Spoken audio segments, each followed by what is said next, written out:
좋은 아침입니다. 자, 오늘 성경 11장의 말씀, 한 주간의 통독 우리가 지났는데 어떻게 지나셨는지요? 성경 문답지가 주보를 통해서 나눠 있으니까 주보에 있는 그 성경 문답지를 반으로 잘 잘라서 주일날 오셔서 수합을 해주시면 아마 선교부에서 잘하신 분들에게, 꾸준히 잘하신 분들에게 또 상을 주실 거라고 생각합니다. 같이 참여해 주시기 바랍니다. 아울러서 읽지 못하시는 분들, 눈이 침침해서 불편하신 분들은 또 들을 수 있도록 기회가 주어졌으니까 그 기회를 잘 선용하시면 되겠습니다. 이 낭독하는 일은 우리 예배부자님, 우리 김용숙 권사님이 이끌어 가시는 것이니까 또 필요한 도움이 있으면 우리 김영숙 권사님께 문의해 주시면 되겠습니다. 그 필사는 사회봉사부에서 진행하는데 이제 펜도 왔습니다. 성경 필사 전용 펜이 이렇게 나와서 이번 주일날 다 나눠드리도록 할 터이니까 갖고 가시기 바랍니다. 아마 지금도 아마 밖에 있을 거라고 생각합니다. 그리고 또 한 가지, 우리 이자연 집사님 하나님이 먼저 데려가셨네요. 그래서 어젯밤에 늦은 시간이었지만 그래서 아마 월요일 날 천국 환송 예배를 드리게 될 것 같고 장례 일정은 다 짜지 못했습니다. 오늘 아침 제가 교회 청소하시는 분들하고 한 10시쯤 다녀오도록 그렇게 하겠습니다. 자, 11장의 말씀, 11장까지의 말씀은 이스라엘 사람들의 역사 가운데 역사 이전의 역사가 11장까지의 말씀이 옳습니다. 그리고 12장부터는 이스라엘 백성들이 형성되어지는 역사가 아브라함으로부터 시작되는 역사를 우리가 앞으로 읽어가게 되는데 다음 주 월요일부터 읽어가게 됩니다.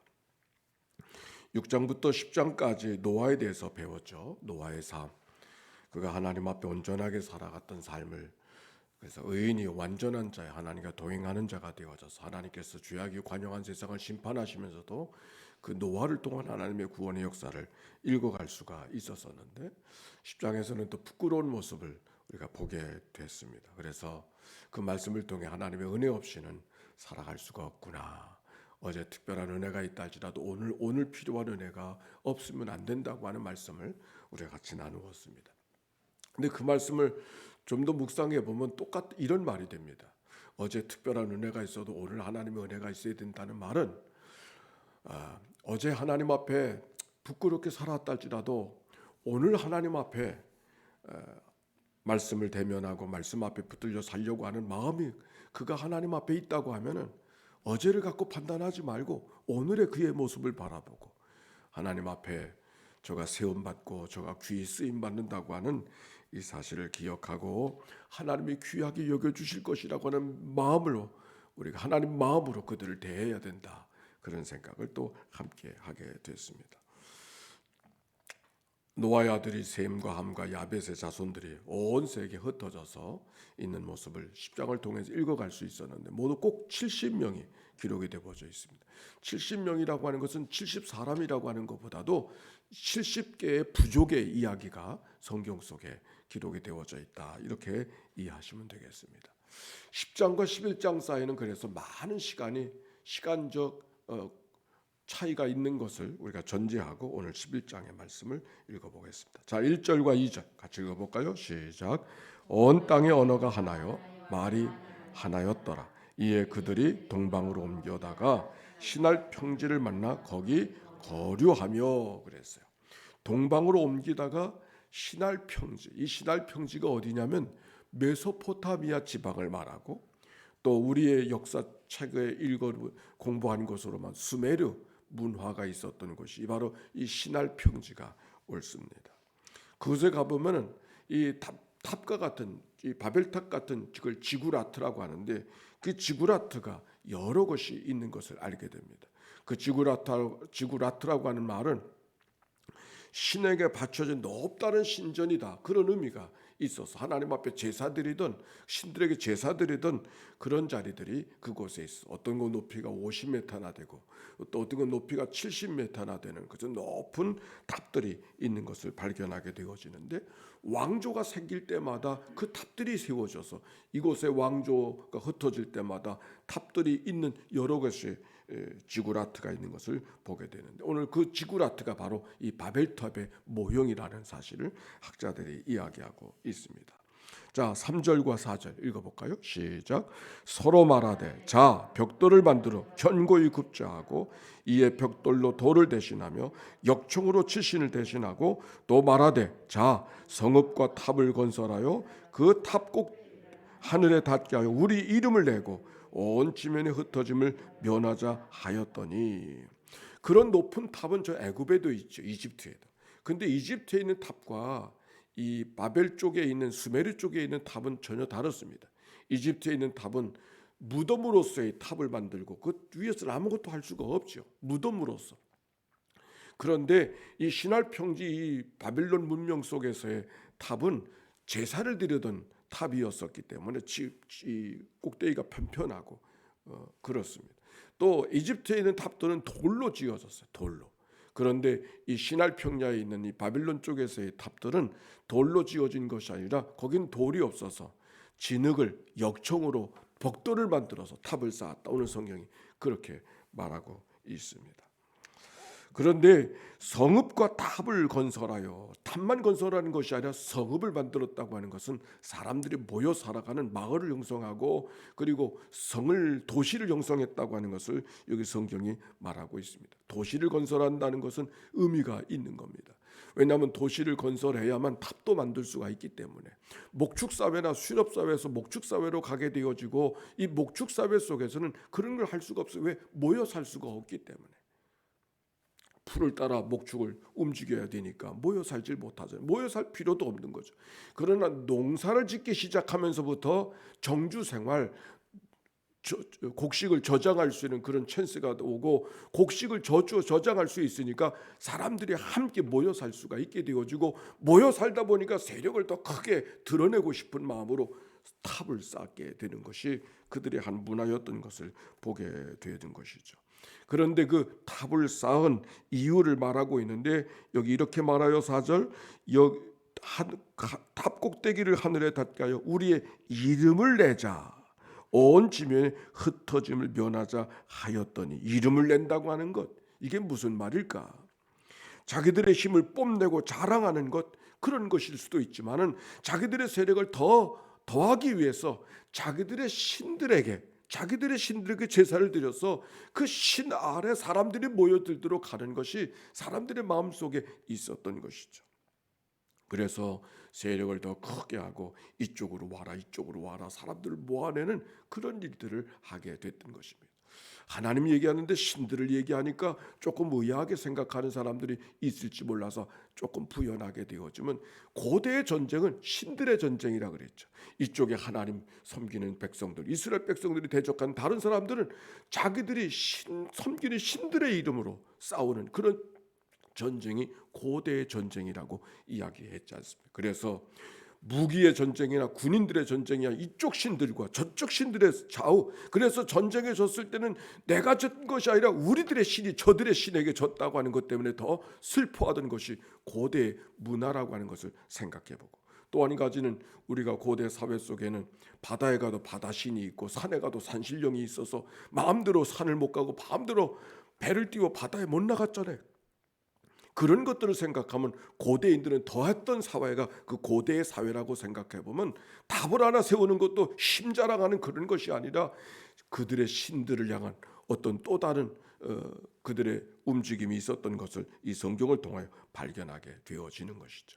그런데 그것을 누가 보셨어요? 하나님이 보셨어요. 하나님이 어떻게 하셨을까요? 5절 같이 읽읍시다. 시작. 여호와께서 사람들이 건설하는 그 성읍과 탑을 보려고 내려오셨더라.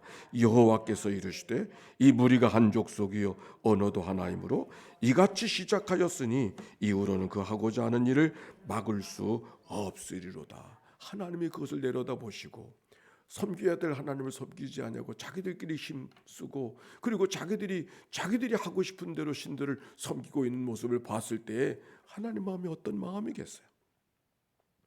그래서 하나님의 말씀하시는 거예요.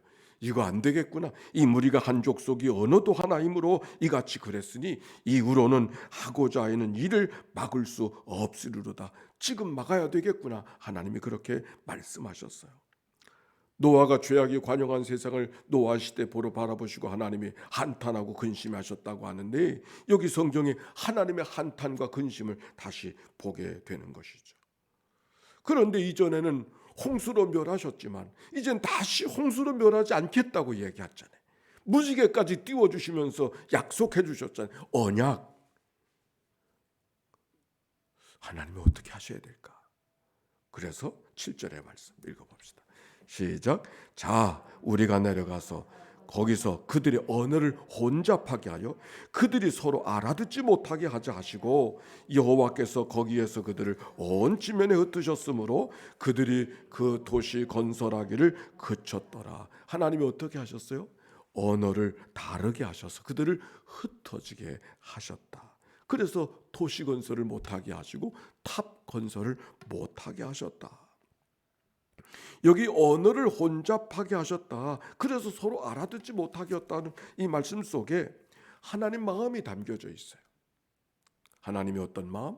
여기 두 가지를 찾아볼 수가 있는데, 한 가지는 하나님이 인간이 하는 일을 뭔가 다루셔야 되는데 그냥 내버려 두실 수가 없어서, 그러나 홍수처럼 멸하실 수도 없어. 그래서 어떻게 하셨는가? 그 사람들로 하여금 언어를 혼잡하게 하셨다는 말은 자기 한계를 깨닫게 하시는 이를 통해 그들을 다뤄가시는 모습이 오늘 성경에 있는 모습이죠. 언어가 다르니까 할 수 있는 일이, 연합해서 할 수 있는 일이 없어. 그래서 결국 하고자 했던 일을 못했다는 얘기가 오늘 성경에 있는 이야기 아닙니까? 우리의 신앙의 생활도 언제 바로 신앙생활 하는가? 자기 한계를 깨닫게 되어졌었을 때. 아이들이 막 성장할 때는 다 자기 힘대로 살아가는 줄 알고 살지만은, 인생을 살아보면 자기 힘대로 살아갈 수 있는 일이, 자기 힘대로 할 수 있는 일이 얼마나 되어요? 이런 일 저런 일을 만나서 내 인생의 한계를 경험하게 되어졌을 때, 우리의 삶이라는 것이 인간만으로 살아가는 게 아니로구나 하는 것을 깨닫게 되어졌을 때 비로소 누구를? 하나님을 생각하고 하나님 앞에 고개 숙이고 하나님 앞에 나오게 되는 것이 인간의 모습이잖아요. 하나님이 우리를 다뤄 가시는 모습이 이 바벨탑을 쌓았던 백성들만 그렇게 다뤄 가시는 것이 아니라 우리들도 하나님이 그렇게 다뤄 가셔요. 우리의 살아가는 생활 속에 이런 일 저런 일을 통해서 자기 한계를 깨닫게 하시고, 그랬을 때 인생이 내 손 안에 있는 것이 아니고 내 머릿속에 있는 게 아니고 하나님 손 안에 있구나 하는 것을 비로소 깨닫고 기도하게 되어지고 말씀 앞에 서게 되고 하나님 앞에 우리의 삶을 내어 맡길 수 있는 삶을 살아가게 하신다는 말씀이죠.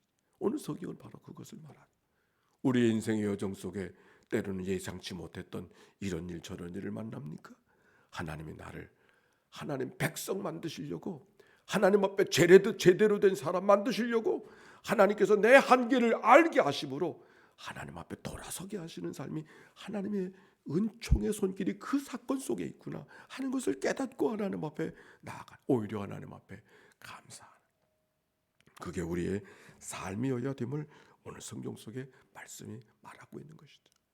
하나님이 우리에게 모든 것을 할 수 있는 자유를 주셨지만 사실 모든 것을 할 수 있는 자유가 없죠. 죽음으로 제한되어지고 고통으로 제한되어지고 아픔으로 제한되어지는 그런 삶. 우리가 제한을 갖고 있다고 살아가는 것, 한계를 느끼며 살아간다는 것이 오히려 하나님 앞에 감사해야 될 일이에요. 여러분 그런 말 들어보셨어요? 홍수가 나면 먹을 물도 없다고. 아무리 사랑이 좋은 것이라도 절제되지 못한 사랑은 사랑이 아니죠. 우리가 아무리 자유가 좋다 할지라도 절제되지 않은 자유는 참 자유가 아닌 거죠. 우리가 믿음으로 산다는 것은 다른 것이 아니죠. 여기 선악과가 있음을 늘 기억하고, 여기 내가 할 수 없는 것을 늘 기억하고, 해서는 안 되는 일이 있는 것을 늘 기억하고, 하나님 앞에 우리의 삶이 어디에 서 있어야 될 자리인가, 그것을 기억하고 하나님 앞에 살아가는 삶, 이것이 바로 하나님의 백성들이 살아가야 될 모습이고, 사실 그것 때문에 오늘도 하나님 앞에 기도하고 있는 거 아닙니까? 그 일들 속에 하나님 백성다워지는 거고, 그리스도인다워지는 거고, 하나님의 사람 되어지는 거고, 하나님은 하나님, 나는 피조된 인생으로 오늘을 살아간다고 하는 사실을 기억하고 살아가는 거, 하나님이 원하시는 삶의 모습인 것이죠. 오늘 성경 한계를 깨닫게 하심으로 그의 삶을 막으셨다는 이야기는 우리들을 향한 하나님의 말씀인 것이죠. 또 한 가지, 언어를 혼잡하게 하여서 그들을 흩어지게 하셨다는 그 말씀 속에는 또 다른 의미가, 어떤 의미가 있느냐면, 하나님은 우리들의 인생들을 다양하게 살게 해주셨구나. 다양하게. 우리가 서로 성격이 다르고 개성이 다르고 성품이 다르고 살아가는 삶의 문화가 다르고 모양이 다른 거, 그것이 이상한 것이 아니라 그것이 하나님 보시기에 하나님이 그렇게 우리의 삶을 이끌어 가시는구나. 그 말씀을 묵상하니까 말씀의 묵상이 이렇게 발전해요. 우리가 서로 살아가면서 다른 사람들이 있지 않습니까? 다른 사람들이 있어요. 내가 하나님은 왜 저런 사람을 나한테 붙여주셔가지고서 이렇게 힘들게 하고 어렵게 살아가는가, 그렇게 생각할 필요가 없어. 하나님이 나 때문에 그 사람을 다르게 만들어 놓으신 거야. 아멘입니까? 아멘이 없네.